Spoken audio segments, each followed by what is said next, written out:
Cnidaria. Cnidaria পর্বের অপর নাম রেইন ফরেস্ট। নিডারিয়া পর্বের বৈশিষ্ট্য নিম্নরূপ: 1.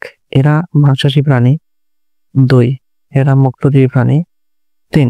এরা দ্বিস্তরী ডিপ্লোব্লাস্টিক প্রাণী।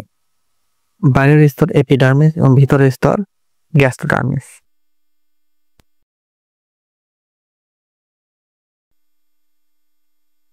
এদের মেসোগ্লিয়া থাকে, মেডুলা ও পলিপ দশা দেখা যায়।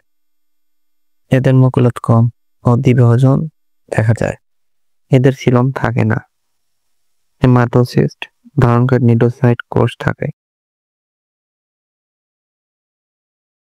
এদের একমাত্র পরিপাক সংবহন গহ্বর হলো সিলেন্টারন। এদের বহুদিরবতা দেখা যায়। এদের জীবন দশায় শিলাজাত প্লান ও লার্ভা দেখা যায়। বিষপোকা, নিডারিয়ান, স্বাদু পানির এবং বাকি সব সামুদ্রিক প্রাণী। উদাহরণ হলো হাইড্রা, জেলিফিশ, নীলবোতাম ইত্যাদি।